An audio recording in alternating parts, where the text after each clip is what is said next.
So, sir, what brings you to this rundown town? Man, fuck that. This is the questionnaire. Ain't nothing rundown about it.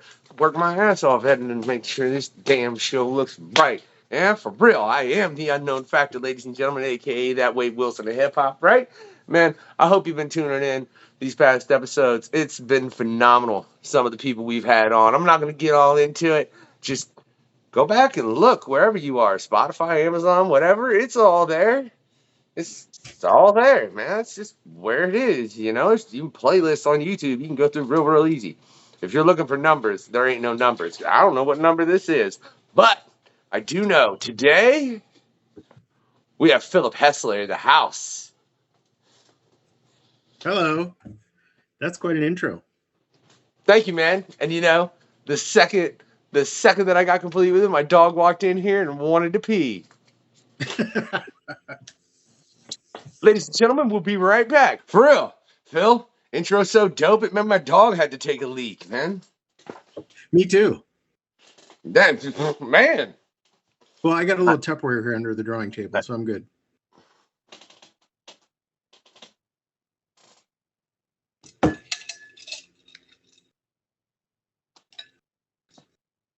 I don't even know what to say to that, Phil. Start the show off with the bang. Like, everybody's peeing. Phil's peeing like he works at Amazon. Yeah. Except I'm not paid as well. Have you ever worked at? You know what Amazon workers make? No. I've had the displeasure of working at Amazon. Though, if you're listening on Amazon or Audible, please support the podcast. Right? Yeah, no kidding. Yeah, don't bite the hand that feeds you. Hey, fuck Jeffrey Bezos. All right, I'll say that while I'm on the platform. I don't care. I got that.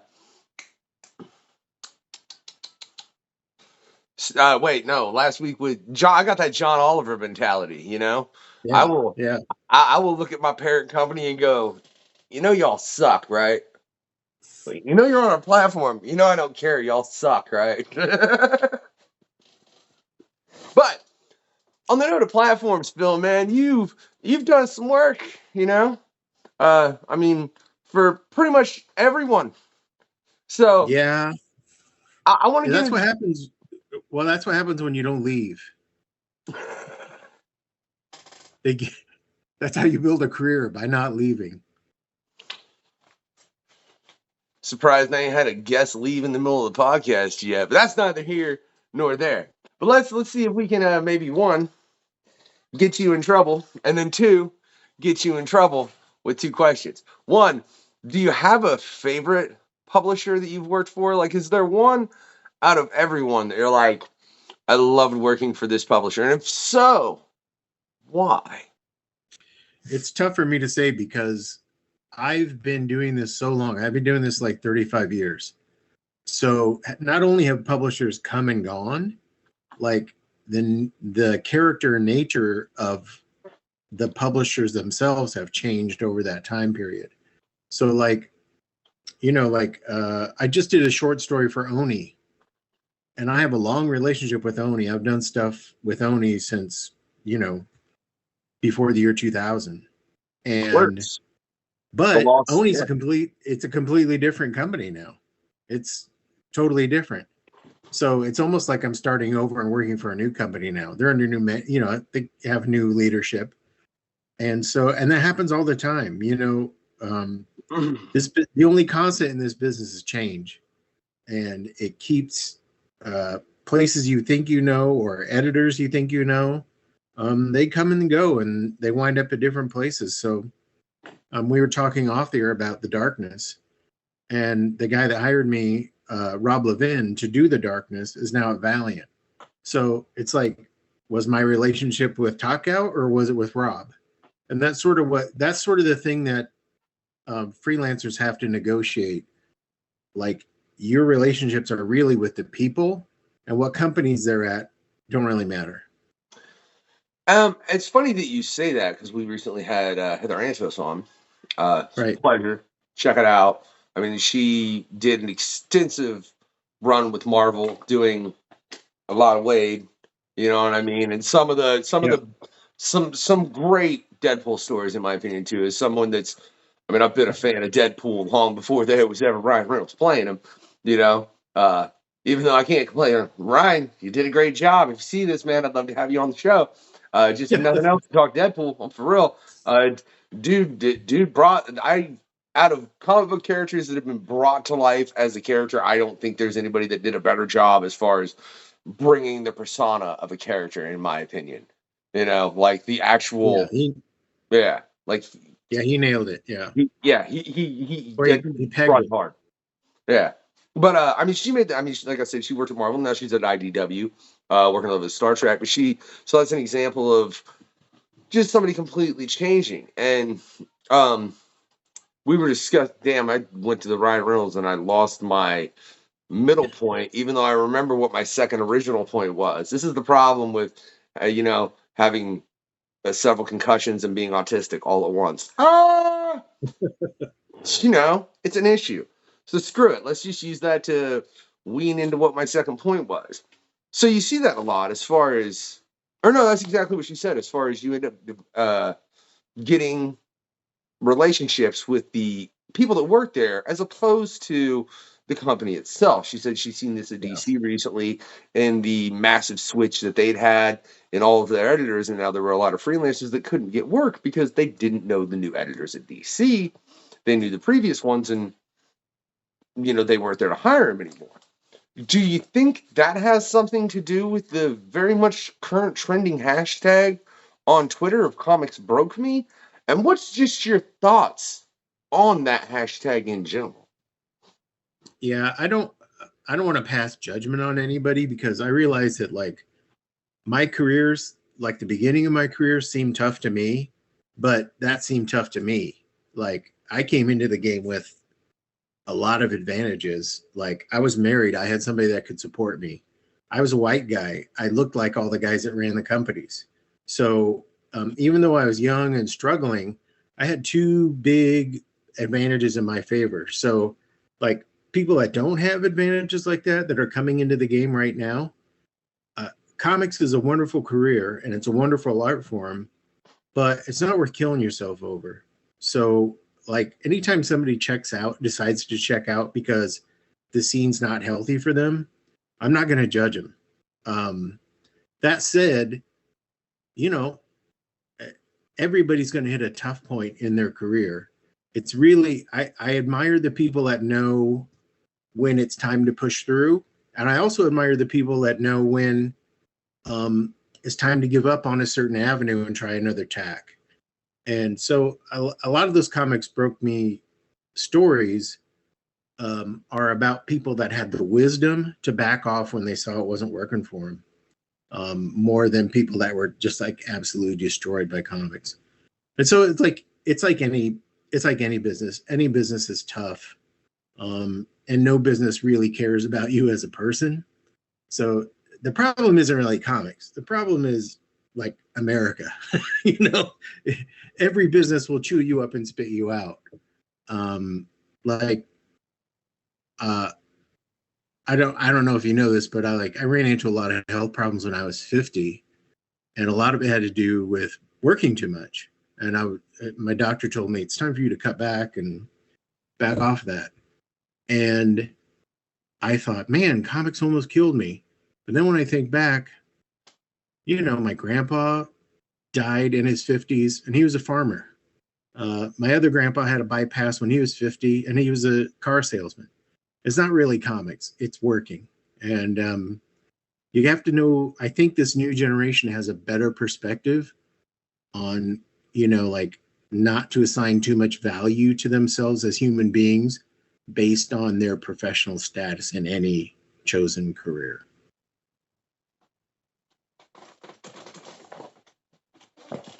Give me one moment. Sure. Yeah, no. Right. Yeah. All right, Oscar. I'll be real honest. I've been doing so many quests and so many different conversations, and sometimes I need a reminder real quick, and that's why I keep this binder handy, because it's got certain reminders for me. But Oscar is someone who's from Peru. He's currently trying to get into the comic book industry, and he used to work economics on a large scale business, and he's quit that to go into Right. comics because he realized that what he was doing just wasn't good. But at the same time, he discussed the fact that he felt like he had a different advantage going into this because he understood it from an economical standpoint. Where, Mm. and this is something we got into, and y'all can check this past quest, man. It's there. It was a great discussion as far as just getting into the economics of everything from the world to the fact that, as you said, it's kind of everything's askew. You know, I mean, like, who needs $1 billion? Let's be real honest. Yeah. Well, I mean, it's the kind of job that you only get into is if you're passionate about it first. Like, I don't think anybody like decides to get into comics for the money. You know, it's sort of like it's almost like it's like being a professional athlete or a professional musician. Like, there's a few acts that sell out stadiums. You know, there's a whole bunch of acts in the middle that can play a small theater or play a bar, and then there's a bunch of garage bands. You know, and if you love playing music, it doesn't really matter where on that spectrum you land. But it's nice to be where I am and where I can sell out a small theater. You know, I'm not playing any stadiums, but I can sell out a theater, and Hey, that's real enough quick, to keep. If you have a partner that's also working and has a career, that's enough to keep a family going. I just got to say on that note, Kill the Factor is the group I'm half of. You can check that link in the description. But if we ever blow up, we're probably both going to get killed for the music we make. So, in all honesty, I feel like, you know, when you're talking about coups and such, and there's just certain things you're not supposed to say. And me and Yeah, EKB really don't care. And it's getting close to the 4th of July, and people are setting off fireworks. And my dog was like, "Hey, you know, yeah, it's okay." You know, I mean, I hope it's fireworks. Anyways, it might be gunshots. yeah. I don't know. You know, so here's to hoping that y'all get to see this. Because if I get shot, it's not getting edited, so it's not getting put out. It'll be a historical episode if it's your last episode. Well, if it's the last episode, man, I'm hoping somebody finds my phone and takes and edits it and puts it out. It could be like a found footage thing. Phil, I'm not cool with where this conversation's going. Right? So for your 3 wishes, can I say I love it because I mean, with that, I've had a lot of typical answers. You know, world peace, no Yeah, world yeah. hunger, end sickness, all of that. And for some reason, Right, a lot of right. people want eternal youth. I like. Have y'all not watched Highlander? Yeah, yeah. Like, yeah. In the long run, that's not fun. It was boring. The Highlander film? No, world peace. Oh, well, no. I mean, like or eternal life, man. Oh, yeah, that Like, too. yeah, like 2,000 years into it, you're gonna be fed up with human beings. Like, you're gonna be looking at them like, dude, you know you're doing the same thing that happened 300 years ago, right? Like, Yeah, for the love of God, y'all. You know, which is what I think is funny as far as you speaking economically, what we were going back to originally. That's exactly what we're doing. There's a reason. Name me a great empire that didn't fall. right. Why haven't we figured that out? Aren't we supposed to learn from history? But that's an entirely different note. We're getting into like I do think that is relevant on the comics pro tip though, as far as it being way broader than everyone knows, but it's something Yeah. that needs to be fixed systemically in society, and that's the wish I would make, right? But Yes. the more readers for your books, I can appreciate that. But the ability to draw cars. Yes. I hate drawing cars. I hate it. I'd rather draw like 10 crowd scenes than draw one car. You want me to hook you up with Jason Sylvester that works for cartoons? Sure. That's all he does is draw cars, man. I I bet he could could. use I could use a car assistant. I mean, that's all Jason does, man. He draws cartoons. Well, actually, I got another cartoon artist coming on here shortly. And I mean, they draw cars, you know. So if you need some assistance, Phil, let me know. I'll link you up with one of them. There, it's what they do, man. Like, but. I'll tell you another funny thing about your questionnaire that I found is you like Spider-Man. You mean the original Spider-Man 2 with Tobey Maguire? Yes, Okay. of course. That's intriguing. I honestly never thought I'd have anyone answer one of the original Spider-Man films. Really? Though, yeah, I mean, that question has gone all over the place. A lot of answers tend to lead towards the last two most recent Avengers films, that being Endgame and Infinity War.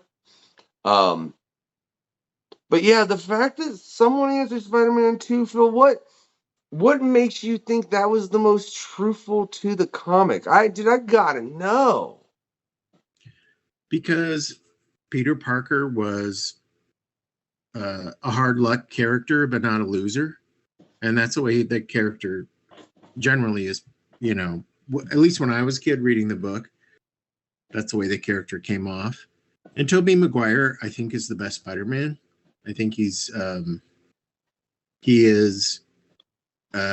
he was nerdy without being like repulsive, and he was handsome without being a macho man. And I think to me that hit Peter Parker just right. And it was extremely well written script. Yeah, and old boy that plays Doc Ock Yeah, does it Molina was superb. phenomenal.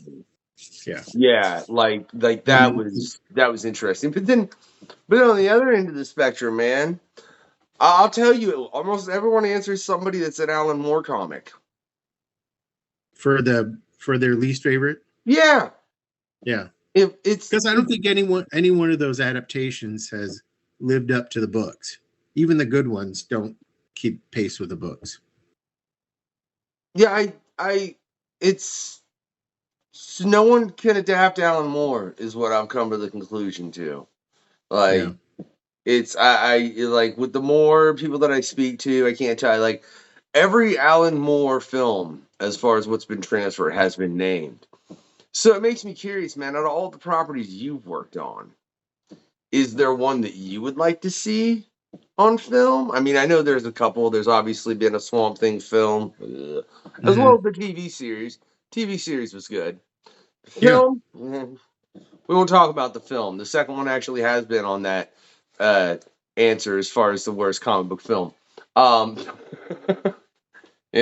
it's just, and I I had to believe go it. back and check it out real quick, and I was like, oh yeah, this is terrible. Yeah. That's right. The TV series is phenomenal, man. We've even had Mark Verheiden, who actually worked on the TV show. Oh yeah. Yeah, shout out to Mark. But is there anything else that you've done that hasn't been in television? Because obviously, a lot of the stuff you've done. I mean, Green Arrow had a whole show that was very successful, which I think they did well.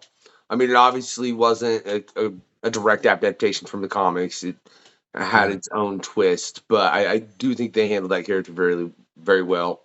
Obviously, so did a bunch of other people because it ran for 8 seasons, I think. Yeah. Yeah, I I tend watched them. when I think of that, I tend to not think about Marvel and DC properties because they probably will all get made into movies someday. I tend to think about my creator-owned stuff, and that's the stuff I kind of like. Oh, I wish that had been, made into a movie. And I had a lot of things that got close, and it was like tantalizingly close. Like I got paid for them, even they just didn't go into production. Ugh.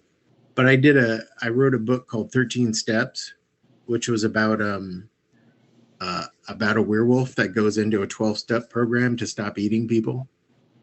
And it was very funny, but also very genuine and very moving. And I think it's a slam dunk idea for a film or a television show. And it got close. I mean, there was an excellent screenplay written, and we got paid for the option. It just never went into production. But yeah, that's the one. Why isn't that crazy a little bit to you that things get to that point and people are actually paid for it, but then it's just never truly made? I mean, even to the degree of like, look what happened to was it Bat or no? Yeah, Batwoman. Was it Batgirl. Batwoman or Batgirl? Batgirl. Batgirl. Okay. Batgirl. Yeah. Yeah. It's that's a special case. I mean, the cost cutting going on at the streamers is a different animal altogether. But I did get Andy Kuhn, the artist, and I actually did get one property actually bought and developed, and that was Fire Breather, and it was shown on Cartoon Network. And it was about a 6-year process from between, the first time a producer called me about Fire Breather and the TV movie coming out. And I talked to the producers, and I was like, man, that seemed like it was really like a marathon. It was really laborious. And they're like, no, that's the easiest we've ever had anything go from adaptation to screen. 6 years.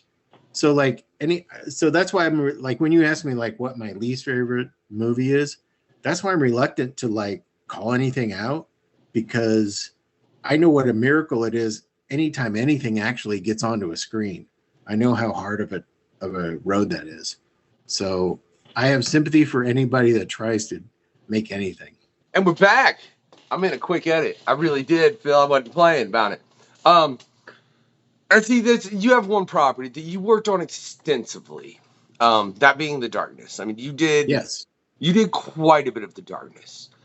And Top Cow is always one of those universes that, personally for me, like, I was a fan of Image when it started. I was a fan of Top Cow always. It's a part of Image, same as Shadowline and so many other things, man. If you want to know more about that, go listen to Jim Valentino's interview. We get all into it. But I think that's one that I don't understand why there isn't a company out there that doesn't option it as a universe. Because it works at a different level. It's not, because it is comic book. It ain't superheroes. There ain't no tights in Top Cow. You know what I mean? Right. Yeah, you had Matt on the show, so I'm sure you brought that up with him. And Matt's thoughts on that, which y'all can go back and check out, were ostensibly like, everybody says they want a Darkness movie. You think we're not trying to do that? Yeah. And I'm sure they are, and especially with what you just said about the 6 years with Firestarters, I can only imagine what it's like to try and get them to start up a universe like that. You know what I mean? I imagine that's a whole different conversation. Like, look, you see what Marvel's doing? You see what DC's doing? Look, we've got all these characters, and if you did a slow build, oh my God, the stories you could tell if you got to hope, Yeah, I think it's a very cohesive universe. So, and all the characters their interrelations are very natural. I would think it would be an easy sell. I think the thing that holds it back is that it would be an expensive universe. Like visual effects would be a big, big part of it. And that's probably, studios are always looking for things, but they're always looking for things that they can do on the cheap. And I know, because I've optioned books that were like straight up like supernatural fantasies. And the people who bought them, the studios who bought them, came back to me and they said, how can we turn this into a police show? How can we turn your Ghost Hunter show into a police procedural? Because that's cheaper. Budgetary concerns are a real thing. So that's probably at play in why the Top Cow universe isn't on screen yet, outside of the old Witchblade show. That's something we discussed, and I know it ran for a couple seasons, and then they had an issue with the actress where what happened. And that was the thing, like they said, it did fairly well as a show, but look, I wasn't a fan of it. And I told this to Matt even. And the reason I wasn't a fan of it is because when I think Witchblade, I think of very organic armor. Look, you ain't got to make it all about nudity and boobies flopping and all that. I don't care. But the armor should look like it's alive. That's expensive. That's expensive. And you make a very valid point, Phil.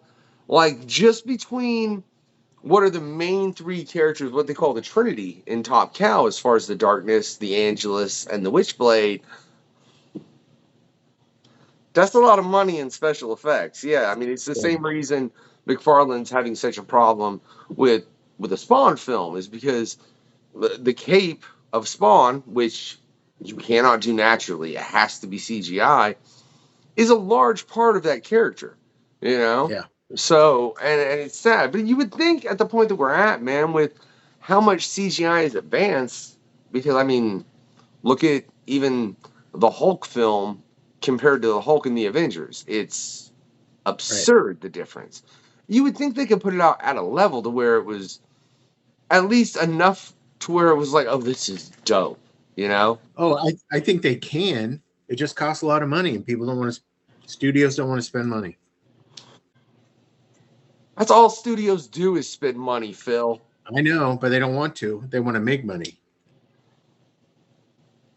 I don't know. There's part of me that doesn't get that. And I guess it's like, even the fact that you see studios spending money on all these superhero films, and then you see them not giving back to the industry that actually helped create those films. I think that's another problem that's an issue, because I think I mean, obviously you're not going to have that problem so much with DC or Marvel because they're owned by the company that's making the films, you know, so obviously they at least kind of want the comics to sell, because if they don't, you're not going to have your next story, you know? Right. But in the case of any other time where it's a company optioning something, I feel like they don't care about what's originally there, you know?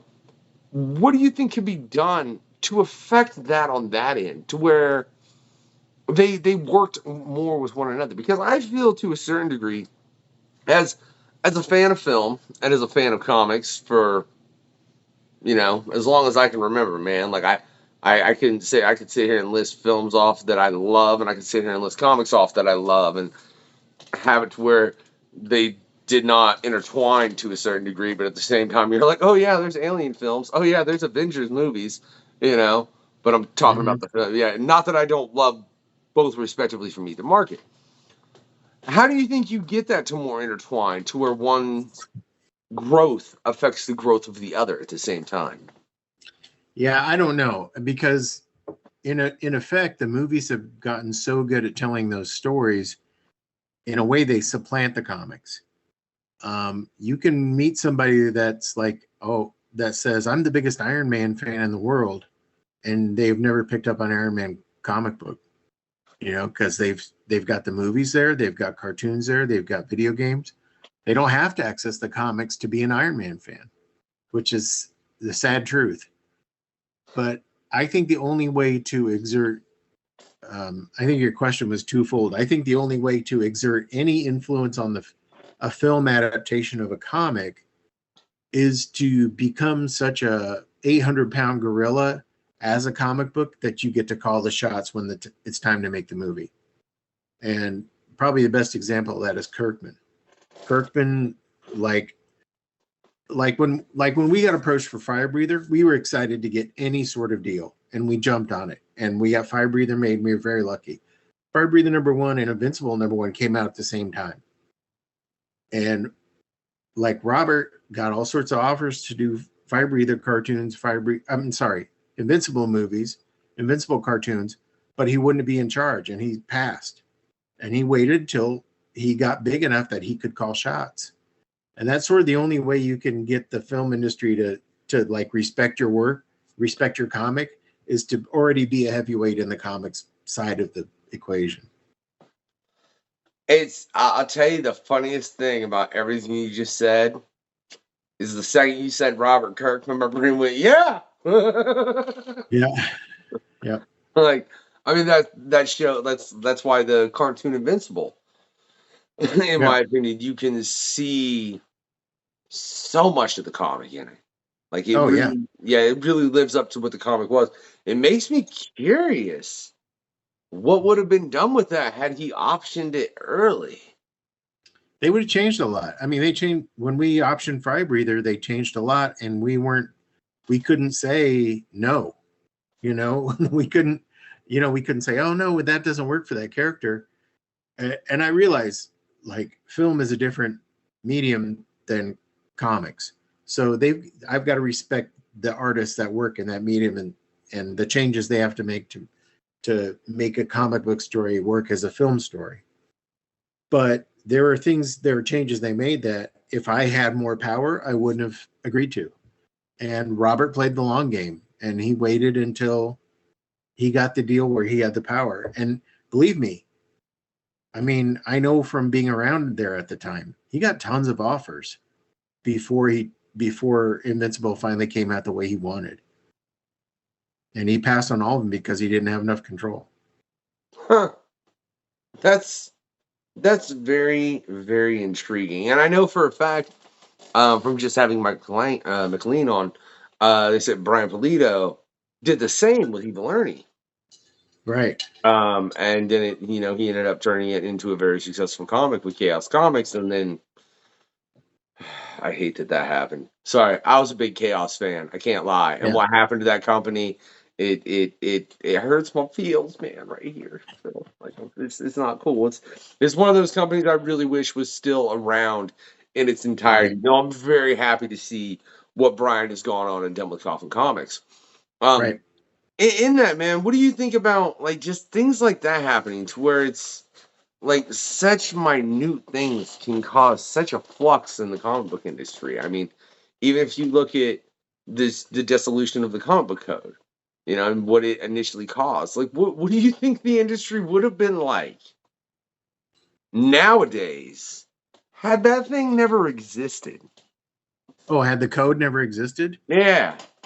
Yeah, I don't know because it's tough to say. A lot of people think the code, for as restrictive as it was, sort of saved comics from themselves. Like if the comics put the code on themselves. It wasn't imposed by anybody. They put it on themselves, and I think it was a way of dodging larger regulation from the government itself relating to children's literature. So it was their way to sort of get around a bigger hammer that was waiting around the corner. So I don't know. I mean, I don't think it would have killed the industry. I think comics will persist even without the industry of comics itself. I think people will make web comics. I think people will make, mini comics. They'll make webtoons, whatever,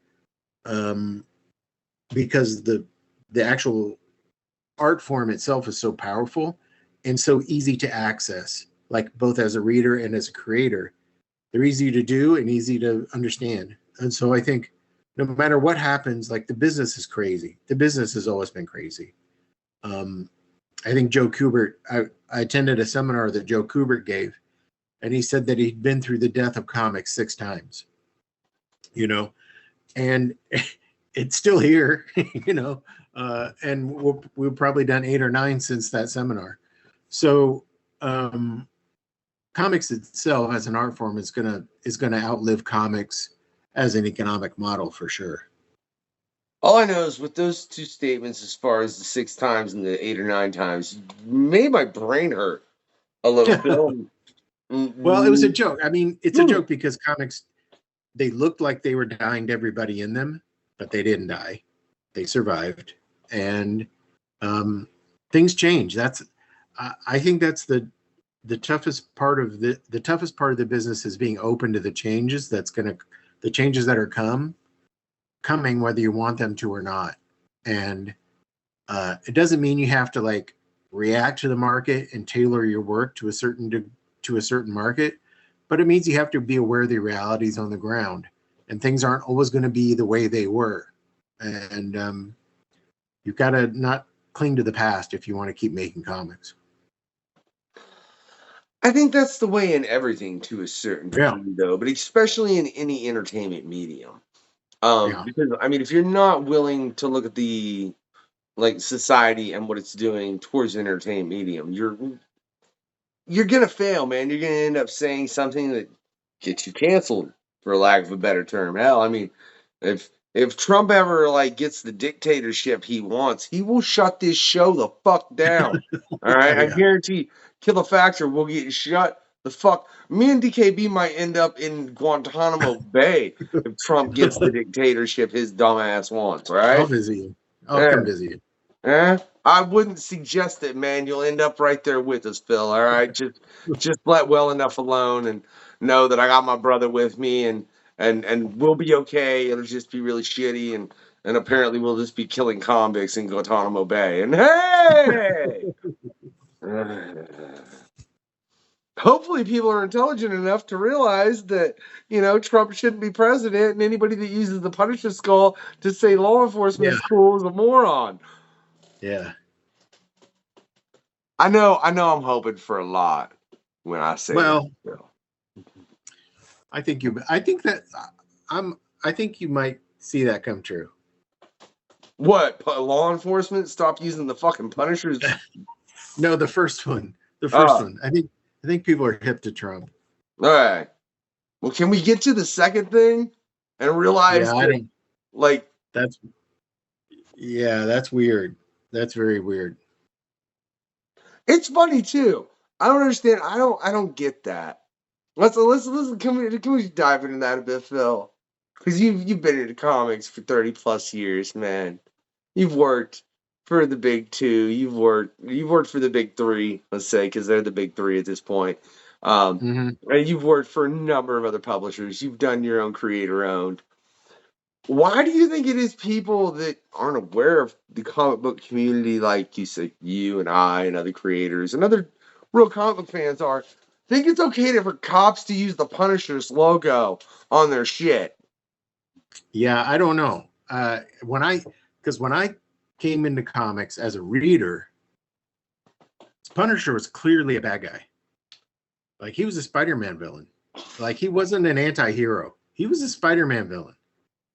And even to the point where, like, I started as a pro, he was still borderline. Like, they had the Mike Zeck miniseries and the Jorge Zafino graphic novels and stuff like that, but he was still clearly an anti-hero. He was not meant to be emulated in any way. And I think let me put it to you this way.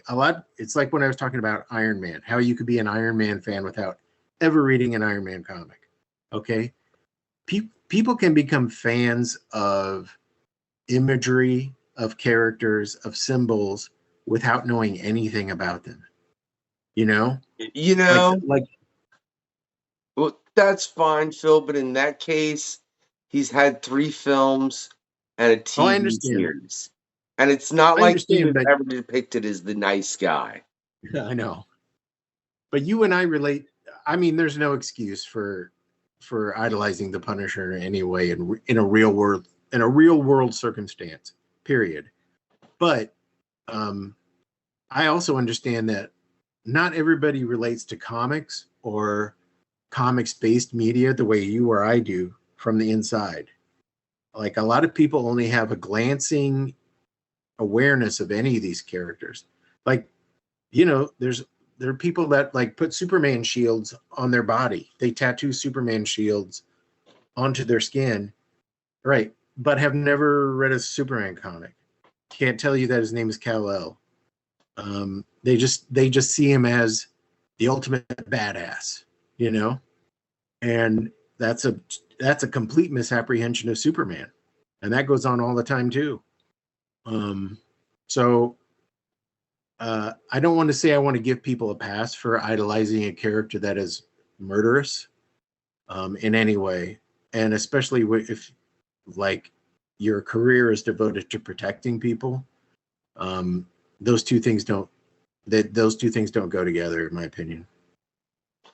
Look, and I've said this on past shows, and I think it's terrible, but I'd rather the police idolize Deadpool, like Wade Wilson, than I would they idolize Frank Castle. All right, because look, at least Deadpool, like, if he breaks a coffee mug over your head and stabs you with it repetitively, that happened in the Punisher series, or that was on Netflix. For anyone that just thinks I'm blowing fucking smoke, go watch it. It's there. I fucking promise. Like, if Deadpool does that to you, you were probably messing with his kid. Right. You know, like that's probably what it took to take him to that length of screwy violence to where he's just like, I'm gonna stab you with this broken coffee mug. Otherwise, even Deadpool's not gonna get that screwed up, even as screwed up as that character is mentally. Like I Right. sincerely like, and I want. I don't know. I guess part of me wishes people would realize that like, yeah, Deadpool's a better fucking role model for the police than the Punisher is. That can be your takeaway from this whole podcast. I What? Well, no, well, frankly, I don't want them to be idolizing Deadpool. I mean, I'm a big fan of Deadpool. I think he's got a great story as for especially the Jerry Duggan run that was done, that was edited by Heather Antos. How they humanized him, they brought in. I mean, they really showed that like, you know, he'd had a terrible background. There were reasons for his psychological problems. You just like, but it's still not someone to like idolize and want to live up to. You know, you want to try and Yeah. be better than that, especially if that's your fucking job. Uh, like what? What? Why don't we just tell the cops to idolize Jackie Escato and start tattooing darklings on themselves? All right. Top Cow would like that. I mean, I'm sure Matt would love Yeah, it. that's You be a know, big boost for the brand. but I mean, I don't know. I guess technically Jackie still is a nicer guy than the Punisher. Jesus Christ. And he started out a hitman. I want everybody to understand for the mob, but in the long run of things, Jackie has a better set of morals than Frank Castle does. Yeah, he has a code of honor.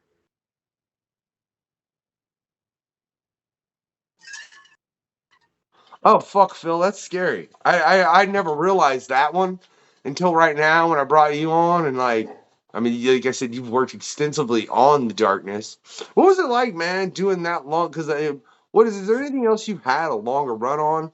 Because I was doing quite a bit of research today. I No, mean, yeah, as a writer, that's the thing. I wrote like 3 years worth of Darkness, and that's that's the longest I've written anything. And I think I pitched him a 3 year plan. I pitched him a sort of like a total strip down of the character and a rebuild.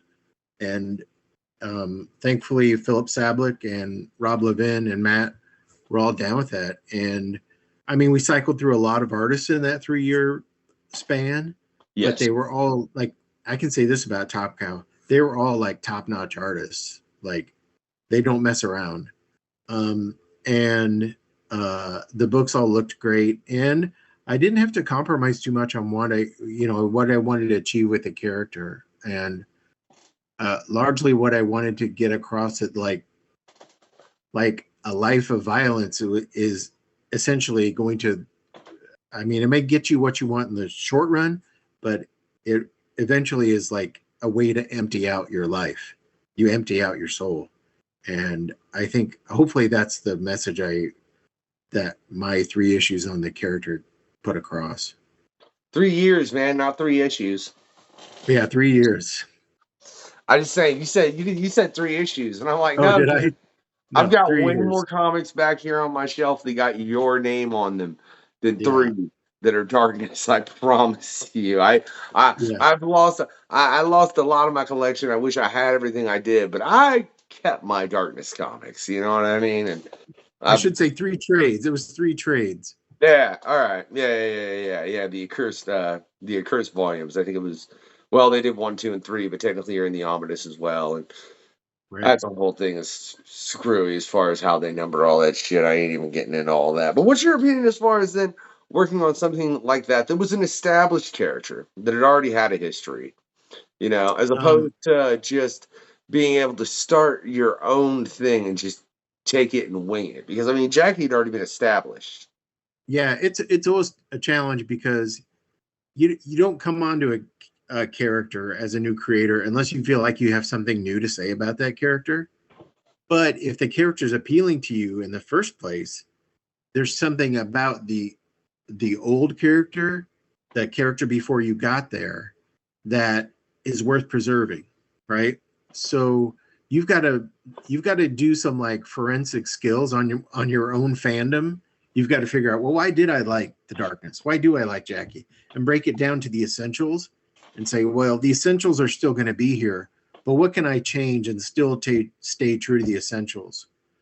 And I think the other time I was called to do that was when I wrote Wonder Woman for a year. I had to like think, well, what can't change about Wonder Woman? You know, what has to stay true about Wonder Woman? And what can I change about the way I present that to make it a fresh and new, exciting kind of story?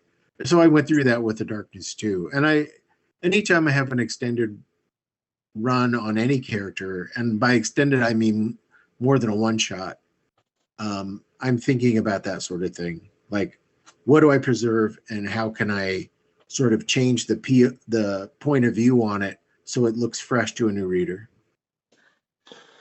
Yeah, and I think that's something very difficult to balance, especially when you're dealing with characters like Wonder Woman or The Darkness when you came in, Yeah. because they already had established fan bases. Are Yeah. there things in that moment that you like are ever get trepidatious about? Like you have a thought like, oh, I should change that, but then in the back of your brain, you're like, someone will send me a death threat.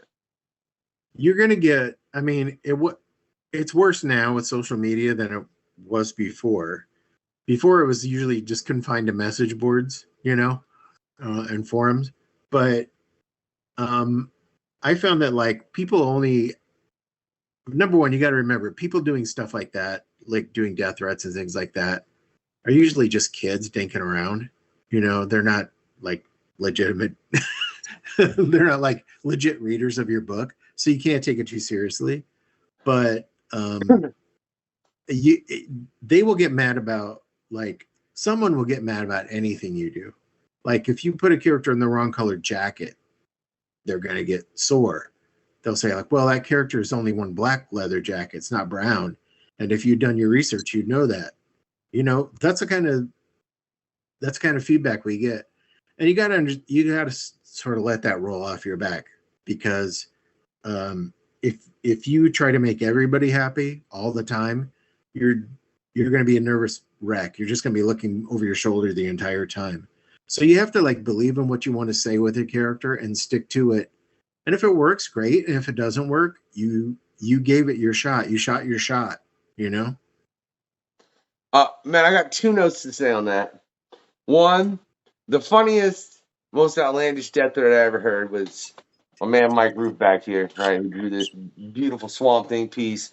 And you can also see draw a crazy alien aerial combination on the most recent Pentagon. Hopefully it's out. Oh my god, that thing's been a bitch to edit because it's got 5 other guys on it. And they're all drawing wonderful pieces, but I'm trying to make it to where in the editing that you can see the progress and everything, and it's making my head hurt. But that's neither here nor there.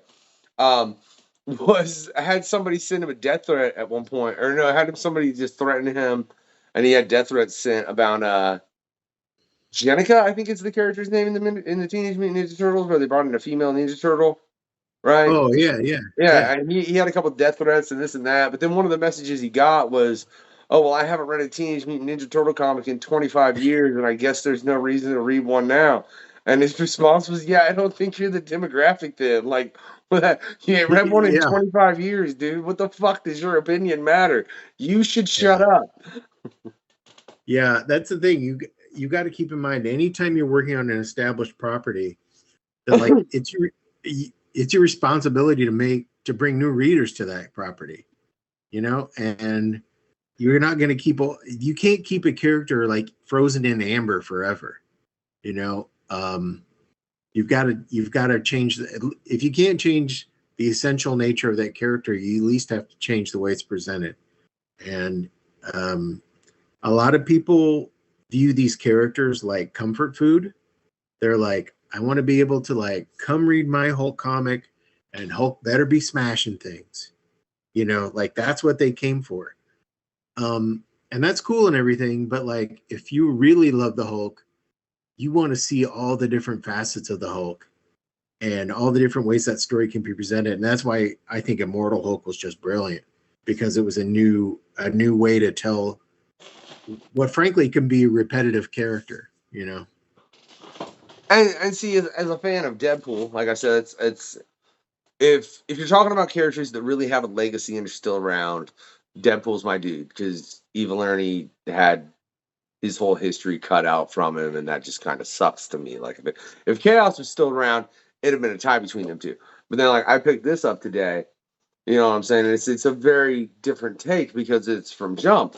Um, and I love to see like the twists and turns they made with that character. Like I said, I brought up Jerry Duggan's run on it earlier and how in depth he went. Like I think I think it goes down to what you said that if it shows whether you're a fan of stories or if you Right. just want comfort food. Right. You know what I mean? Like those people that want that comfort food would probably say Saga is trash. And I would be like, well, Right. then you're not a fan of comic books. I'm sorry. If you tell me Right. Saga is trash, I will never trust your opinion on anything, right? Like there's certain but Right. like if you walked up to me and were like, something killing the children just sucked ass, I'd be like, bro, I can't talk to you no more. You know? Yeah. Like Yeah. I can't. This conversation's over. I don't know like oh my god, dude, please just go read the Superman that's repetitive or watch the Batman animated series again. And nothing against those things Right. Right. at all. And that's the thing. That's the thing. Like anytime you do something new with a character, you're not erasing those other stories. They're still there. Like they're still there for you to enjoy. You know, Right. there's like there are 80 years of Superman stories to dig into.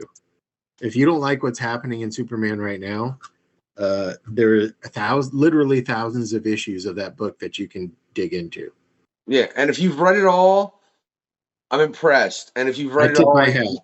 yeah, I guarantee you don't remember it all. There's something there you could go reread and probably enjoy and totally be like, oh, I forgot all about that. My dog is in a mood from these fireworks, Phil. It might be the conversation. I don't know. That too. Yeah. I'll tell you, part two though, right? Let me give you. You've worked over at Top Cow. You've worked on the darkness specifically, right? Can I say? And I wish when they were doing the talent hunt for the Darkness Witchblade, I'd have been like, oh shit, and I'd have wrote this myself, right? And if you write this and it gets made, Phil, it better have contribution by the unknown factor. I swear to God, dude, if it doesn't, all right, we got beef, man, like hip hop level beef, right? I'll cut you in. I'll cut you in on the profits. I will show up to a fucking convention, man. Don't fuck. Now who's giving death threats? Hey, I wasn't giving death threats. I'd show up to a convention though and be like, motherfucker, where's my comic book check? Well, you'll be surprised at the size of comic book checks. Hey, I still want my cut, man. I used to work on them checks ain't shit either. Damn it. All right, back to the interview, ladies and gentlemen. Sorry about that brief interruption, right? So, what I was saying, man, if this gets done, I want my piece, right? But you know how they've done several Tales of Darknesses and shown several different versions of the darkness and all of this. The one I always thought would be interesting if they showed like ostensibly like the first human, or not the first human, but like one of the first humans gain that power. And that's where knowledge ostensibly comes from, because you know he's around 1,000 years. Yeah. And starts developing language. And it's the fact that he's just able to sit and retain all this and keep going and going and going and going. And he essentially becomes a god for a time. He could jumpstart civilization. Yeah, I mean, I always thought that would be a very, very interesting darkness story. If you showed this, like, it was just the darkness that really jump-started the entirety of civilization. Well, you can't listen. I can't hear that. Like if that comes out for me, you've got a grounds for a lawsuit. I told you, I just want credit, Phil. Okay, we'll see. We'll see how your heirs feel about that. My heirs? Your heirs. Yes. Well, look. If you do it and it blows up, firstly, you better come back on the podcast and talk about it. Yeah, I would. Right. For sure. Right. And then I'm going to get you to be like, yeah, man, that's the whole discussion we had. And I'm fully going to get you to admit it on the podcast during the show. And then if our heirs want to fight about it, they can go look at the podcast.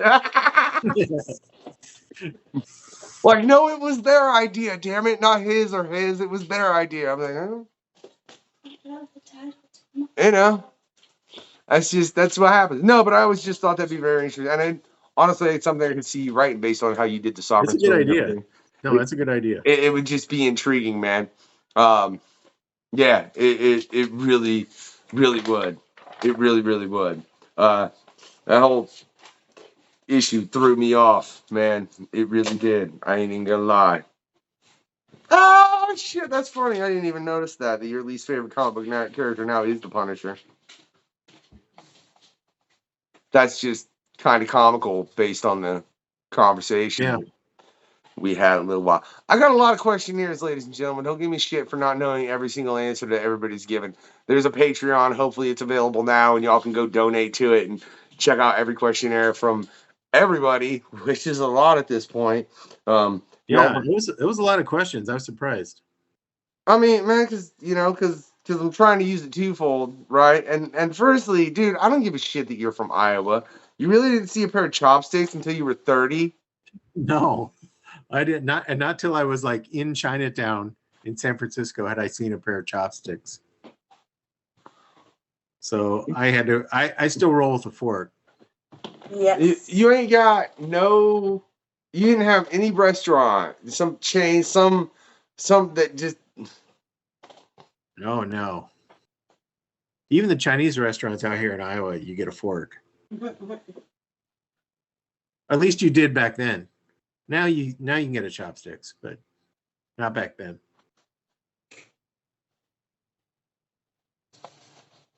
Words don't do this interview justice.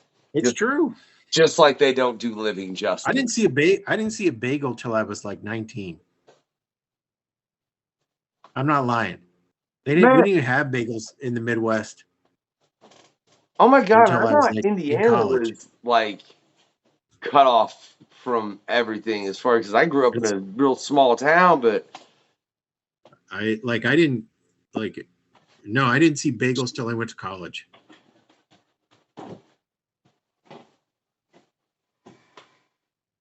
That's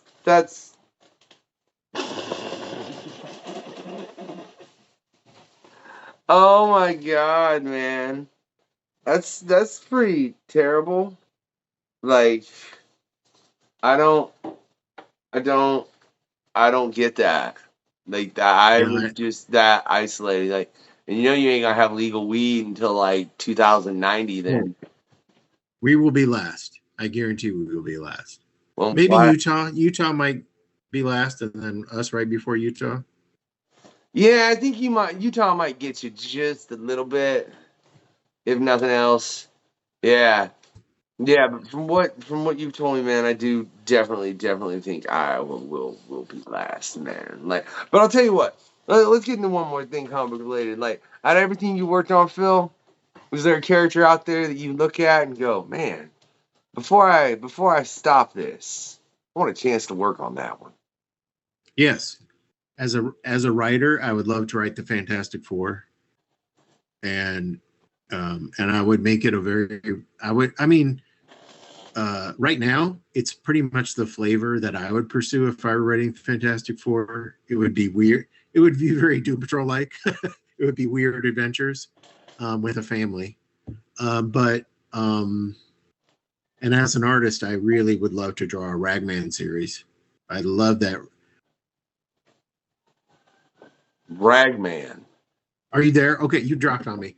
Ragman, the Joe Kubert character. The guy the green guy dressed all in rags. He's in Justice League Dark and okay. Was in Shadow Pact. I love Ragman. I'll be honest, man. I'm way more of a Marvel and other guy than I am a DC guy. My DC knowledge is I wouldn't say it's limited because I mean, if you walked up to somebody that didn't read comics, I know way more than they do. Like I've read a good chunk of Flash and Green Lantern, and that's why you had to say Justice League Dark, and I was like, oh yeah, because I love Constantine, and I love Lobo, like I love. Constantine has always been one of my favorite characters from DC, especially the run Garth Ennis did with him. So you just had to bring that up. I'll be real honest. But as far as a whole, man, I don't know. There's something about DC as a whole that's just never appealed to me the way Marvel did. And I think more than anything, it I was the fact. understand that. Well, I think it was that it wasn't based in the real world. You know? Yeah, that makes a difference. Like when I was a kid, I was definitely a Marvel kid. But there were always characters at DC that I thought were awesome, like Warlord and Omak and the Demon, characters like that like Swamp Thing, that really appealed to me. But you're right. The difference was Marvel Comics took place in the real world and DC Comics didn't. And also, when I was a kid at least, DC had more baggage. Marvel didn't have as much baggage in terms of continuity. So like even when I was like 20, Marvel had only been around for like 25 years, so it didn't have that. It didn't have as much like barnacles encrusted to it like DC did. Who do you think's got more baggage now? It's pretty even now. Really, it's pretty even. Do you think that's something that, and I mean, this is something I've discussed with several different creators, man, do you think that's something that makes it to where it makes comics more difficult to get into for the average reader? No, I don't think so. I think if you look at least for me, like I think it's like exciting to like come in late on a property and think, oh, there's all this. Like for me, the best example is X-Men. Like new X-Men had begun when I was a kid. Like, the Claremont Cockrum, Claremont Byrne, new X-Men started when I was a kid. And I didn't get into it. It didn't have the best distribution. Like it was not like one of Marvel's heavy hitters. So like I didn't see it where I lived until like issue like 129, which was like the Hellfire Club saga. And I read it and I was like, oh, this is incredible. This is exciting. I need to know more about it. And that sent me like looking for those old stories and trying to learn more about those characters. And for me, that was a way that engaged me. It didn't repel me. It engaged me. And I'm not like everybody else. Certain people I think the best example is Legion of Superheroes. Legion of Superheroes has so much back knowledge that a lot of people look at Legion of Superheroes and just bounce right off it. They don't want to know. But you can look at like manga and you can look at like these super like berserk, like spanning decades stories, and people jump into it and then feel like they want to learn more, like they dig back. And that happened to me with manga with Lone Wolf and Cub. I read a story and then wanted to know all about Lone Wolf and Cub. So I don't think it's necessarily a bad thing, to be honest. But you don't, and this is, man, I can't remember exactly what I was speaking with when this was brought up, but you don't think that's different as far as within comics if you do that, especially if you're in Marvel or DC, like there are points you're going to have to kind of go all over the place. With a manga, if you do that, it's like, hey, I need issue, or I need number 1, and then I need the number 2, 3, 4, and it goes straight in order. You're not going to so much have the issue where it's like, oh, well, there's this Age of Apocalypse event, or oh, here's the Civil War, and now I That's need, true. That's true, but I think if you're, I'm going to say something weird. I think manga is like more appealing to normal people, and comics are more appealing to nerds. And I think like we're predisposed to like really getting in the weeds with a character, like comic book fans, and so it's not necessarily like if I were reading about Wolverine, like if my only introduction to Wolverine was the Logan movie, and then I decided to learn about Wolverine, and I was like flipping through back issues and I saw the Age of Apocalypse Wolverine with a missing hand, I'd be like, oh, what's that about? I need to know about this. Like it wouldn't be like, this is BS. It wouldn't repel me. It would intrigue me. Do you think that's because of the fact that you are into comics already? Like, I feel like, because I understand that as someone that's into comics, but yeah, I feel like because when a perfect example, that's when they started doing the Tales of Darkness. I was like, ooh, they're going to show the darkness from different years. This is awesome. I think that is I think I'm predisposed to that because I'm a comic book reader. But more than that, not even just in comics. Take a character like Conan. Like I was introduced to Conan. I wasn't reading the very first Robert E. Howard Conan book. I was reading some L. Sprague de Camp story, or and I found the character intriguing, and that sent me looking for more Conan. It's not necessarily about comics. It was just about me as a reader. And I think that goes back to like when I was very young, I really loved Greek mythology and Norse mythology. And just finding out that like the stories about these characters, there are more stories back behind those. And so I'm predisposed to like, if I can find out more about a character, I will. And so that's why continuity doesn't scare me. Do you know who Greg Alisi is? Mm-mm. Okay. He and Sean Damian Hill, I mean, he did art with previous people, but the one with Sean Damian, I just got to bring up Sean Damian Hill because he just did the Bishop War College run. It was phenomenal. And he also did some for Isnana, the Were Spider, which gets into West African mythology. Oh yeah. If you're into mythology, man, I've got to highly recommend that book. You check it out. You can find. I mean, I can send you a link to where you can get it if you want. It is phenomenal. It's very interesting because, like you said, I understand as far as being into Greek and Roman mythology and all that, but that's something that they taught in school. When I was introduced to this from Greg when I brought him on, it's about Western African mythology, and I'm sitting there reading this, and I'm like, I don't. And this is nothing towards Greg. Greg is a phenomenal writer. He did a great job with this, but there is this part of me that's like, there is so much here. I don't think he just thought all this up in this amount of time. And we got into it that it was from West African mythology. And the fact that that's just something that's not taught. Dude, it is so interesting, Phil. And it's something, I'll check it out. Yeah, it's something that really drives you in. Not to just be pitching other people's work that I've had on the show. And I mean, you can not you specifically, y'all can go check out his interview as well. It was phenomenal, and we got into so many different things, man. As well as we have here, Phil. And it has been nothing but a pleasure, man. I want to bring you back at a later point for a PanCon. Have you chat with four of the creators sometime?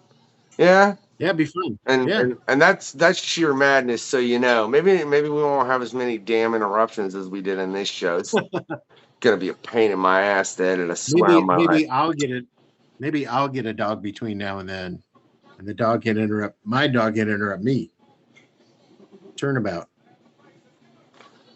That's fair play, but like the man said, words don't do living justice. Now, I do want to let you know, though, if you want to check out Phil and all his work, check the links in the description. You can get to his website as well as several other places to where you can find out all more things about Phil, right? And if you have enjoyed this interview with Phil Hester, right, what I want you to do is send him a Minotaur. Make sure it's nice. Do me a favor. Make sure you send a nice Minotaur, all right, with the OG Star Wars land speeder and a bunch of cake, right? Yeah, with a bunch of cake, right? But again, please make sure it's a nice Minotaur, right? You don't send him some asshole, right? But again, that's if you like it. Now, if you didn't like this interview, right? And for some reason you're like, man, Phil, I just don't like that guy, right? He's just on that spectrum. I kick him off a cliff, right? Don't kick him off a cliff. What you do is you get a witch, you smother her in fish, and you send it to the man's door. I guarantee he'll be so excited. He really will, right? But beyond that, do me a favor. Like, subscribe, hit that notification button, click that thumbs up. Have a good night, y'all.